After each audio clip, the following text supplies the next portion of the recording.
Assalamualaikum warahmatullahi wabarakatuh. Gimana kabarnya? Mudah-mudahan teman-teman tetap sehat, tetap semangat, dan jangan lupa bahagia. Karena dengan bahagia insya Allah hati kita menjadi lebih tenang, lebih tentram, dan kita bisa menjalani hidup ini dengan lebih baik lagi. Oke guys, di video kali ini ya aku ingin berbagi tentang sebuah pertanyaan ya yang sempat dilontarkan oleh beberapa teman ya, terutama yang di grup mentoring bisnis ya. Ini kan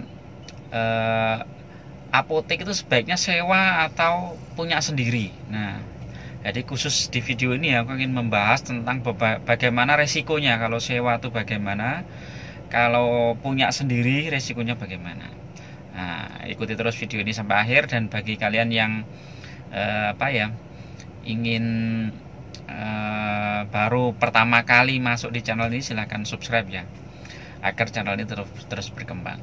Nah, sekarang kita jawab, apa keuntungan apotek itu kalau punya sendiri? Nah, jelas kalau apotek punya sendiri kan kita jelas bebas dari biaya sewa per tahun ya.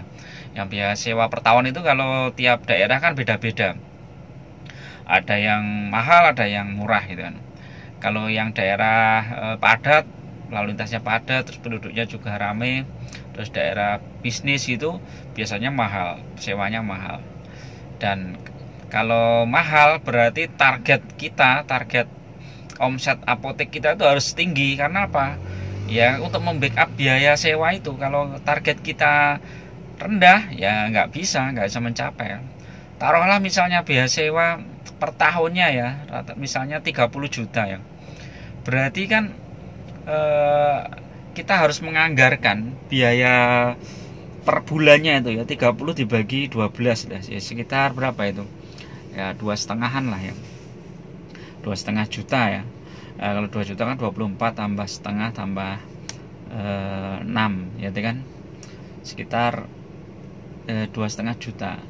Nah, 2,5 juta itu kalau misalnya kita omsetkan, ambil margin misalnya rata-rata 10% misalnya, 2,5 juta berarti omset 25 juta. Jadi omset 25 juta itu kita hanya untuk biaya sewa. Dan itu akan bertambah kalau biaya sewanya itu tidak bisa per tahun guys. Misalnya sekali sewa kita langsung 5 tahun gitu kan, 5 tahun kali 30 udah 150 juta. Berarti kita modal di depan itu udah 150 juta. Nah, kalau modal udah 150 juta berarti ya kita memang untuk tahun-tahun berikutnya kita anggarkan. Dan bisa jadi nanti sewanya itu kan naik, 5 tahun ke depan pasti naik. Berarti kita tidak cukup untuk menabung 2,5 juta per bulan, itu nggak cukup. Dan nabungnya itu harus ditambahin. Jadi perkiraan misalnya ini 5 tahun lagi kira-kira naiknya jadi 50 juta. Ya udah 50 juta atau 60 juta lah dibagi 12 berarti 5 juta. 5 juta per bulan berarti omset paling enggak ya 50 juta untuk cuman untuk membackup biaya sewa aja itu udah omset kamu minimal 50 juta untuk biaya sewa, belum biaya operasional yang lain. Berarti target apotekmu ya paling enggak ya omset minimal 200 juta. Ya 200 juta itu perhitungannya bagaimana? Kalau misalnya marginnya 20% atau 20% itu kan sudah 40 juta. 40 juta untuk biaya operasional paling enggak sekitar 15 jutaan lah, 15 sampai 16 juta. Kemudian untuk biaya sewanya kita anggarkan 4 atau 5 juta. Jadi masih 21 juta. Jadi kita masih ada untung sekitar 20 jutaan. Kalau omsetmu di bawah itu ya, misalnya omsetmu cuma 100 juta gitu ya, berat guys. Jadi risikonya itu kalau sewa ya. Jadi kalau sewa itu risikonya seperti itu. Kalian harus benar-benar nabung fix, dan nabungnya itu tiap bulan itu harus benar-benar fix itu untuk biaya sewa. Nah, keuntungannya apa? Kita investasinya nggak terlalu mahal kalau kita sewa ya. Nggak terlalu mahal karena apa ya, kita nggak beli tempatnya kan, kita nggak investasi di sana. Kalau beli misalnya untuk sewa, biaya sewa yang sekitar 30 juta atau 40 juta, beli bisa miliaran guys. Uang kita untuk beli tempat itu udah miliaran, berarti duit kita mandek di situ berapa miliar gitu kan. Nah, kalau penghasilan kita dari bisnis apotek itu nggak besar ya, kita rugi juga. Uang kita mandek di situ miliaran tapi penghasilan kita cuman kecil. Kalau dipresentasikan antara total investasi dengan antara laba yang diperoleh dengan total investasi itu kecil sekali. Nah, itu risikonya kalau sewa. Nah, terus ada lagi risiko sewa ya guys. Kalau misalnya ya apotek kita rame, terus kemudian yang punya ini resek ya, wah ini apoteknya rame, ini mending tak buka sendiri. Akhirnya nggak diperpanjang guys. Jadi kalau kalian punya bisnis apotek yang sewa itu ya sebaiknya sama pemiliknya tuh dibaik-baikin lah, biar sewanya itu nggak terlalu nggak terlalu nggak terlalu perhitungan sama kita ya. Mereka diperpanjang sewanya juga boleh ya, nggak anu ya. Jadi diperpanjang juga boleh. Ada temen nih, ini mau Jumatan guys, bikin video dulu. Jadi itu kita harus benar-benar memprediksikan seperti itu. Nah, sekarang kalau misalnya itu punya sendiri, nah punya sendiri itu ada risikonya juga. Risikonya yang pertama adalah investasinya mahal, besar ya biayanya. Jadi misalnya kalau kita buka apotek mungkin 300 sampai 400 juta udah bisa. Tapi kalau punya sendiri investasinya ya miliaran. Apalagi di daerah perkotaan ya, beli ruko kecil aja udah berapa miliar ya. Misalnya ukuran 6 kali 6 lah, 6 kali 36 atau ukuran 40 itu udah miliaran nilainya. Nah, uang kita mandek di situ. Terus yang kemudian risiko yang berikutnya adalah ketika misalnya kita membutuhkan dana yang besar. Sementara apotek kita itu sebenarnya sudah bagus di situ ya, sudah bagus, sudah menghasilkan lah profit, walaupun profitnya itu nggak terlalu besar ya dibandingkan dengan investasi kita. Misalnya kita investasi di situ 1,5 miliar ya, tapi apotek itu cuma menghasilkan 10 juta ya, 10 juta per bulan. Kalau dibandingkan dengan 1,5 miliar uang kita mandek di situ kan yo, nilainya nggak terlalu besar. Sementara kalau kita mau aku membutuhkan dana ya 1 miliar, gimana caranya ya? Ya akhirnya dijual. Nah, kalau bisnis kita ini masih bagus, dijual kan eman-eman guys sebenarnya, ya kan? Ya tapi karena kita membutuhkan, akhirnya ya sudah, akhirnya jadi bisnis kita mandek, baru kita bisa dapat mencairkan uang itu. Beda dengan misalnya kita punya aset di luar ya, apotek kita sudah bagus, terus kita punya aset di luar, misalnya nilainya juga segitu 1 miliar atau berapa gitu.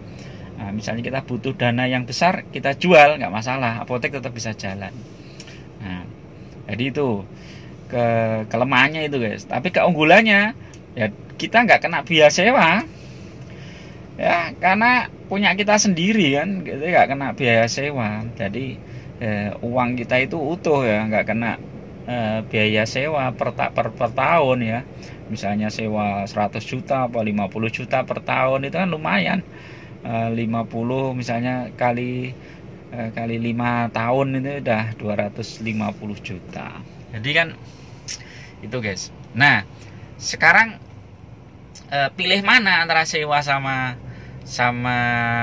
punya sendiri ya, tergantung. Kalau kalian punya sendiri itu benar-benar daerahnya rame, terus potensi pasarnya besar, ya nggak apa-apa, kita buka di tempat yang punya kita sendiri. Tapi kalau tempat kita ternyata memang nggak begitu rame, ya lebih baik kita sewa saja. Karena toh sewa itu nggak masalah, karena ada hitung-hitungannya. Kalau bisnis itu kan biaya operasional ada sewa, ada segala macam itu kan, kalau misalnya sudah bisa di backup, ada profit, ya jalan. Kalau bisnis kan kayak gitu. Jadi nggak masalah karena sudah ada perhitungannya. Jadi nggak perlu khawatir. Daripada kita memaksakan membuat apotek di tempat kita sendiri yang nggak sewa, tetapi potensi pasarnya kurang bagus, ya lebih baik sewa. Kalau saya seperti itu. Dan sewa itu meminimalkan dana investasi kita guys. Karena misalnya kita punya dana 1,5 miliar, bikin apotek cuman bisa dapat 1 ya karena beli. Tapi kalau kita sewa, bikin apotek bisa dapat 4, 5 gitu kan. Misalnya satu apotek untuk 10 juta udah lumayan gitu kan. Jadi penghasilan kita banyak, besar gitu kan. Jadi itu. Oke, itu yang bisa aku sampaikan ya. Ada resikonya, terus kekurangannya, kelebihannya. Saya mau sewa atau punya sendiri, monggo kita lihat sikon atau kondisi kita masing-masing. Bagi teman-teman yang mau belajar ya bisnis apotek, bisa belajar dengan saya ya. Tentu saja ini berbayar ya, 500.000 saja untuk keanggotaan sampai 5 tahun. Nanti kalian bisa mendapatkan materi-materi yang khusus spesifik yang nggak aku bisa sampaikan di video secara umum ya, karena agak sensitif ya. Jadi nanti belajar diskusi dengan saya akan cerita pengalaman saya selama mengelola bisnis apotek ya, dari dulu tahun 2001 ya, mulai ketika itu waktu saya masih masuk ke sebuah apotek BUMN ya, kemudian aku bikin sendiri apotek sampai sekarang. Aku ceritain semua jujur apa adanya, dan ya bagaimana mengelola apotek yang rugi, kemudian apotek yang bisa meningkat sampai 100% omsetnya dan lain-lain. Aku ceritakan hal-hal yang perlu kita hindari agar kita nggak terjebak dalam bisnis apotek, itu tak ceritain semua. Jadi itu silahkan gabung di grup mentoringbisnisapotek.com atau klik link di deskripsi. Oke, itu dulu. Tetap semangat, tetap sehat, dan salam bahagia selalu. Assalamualaikum warahmatullahi wabarakatuh.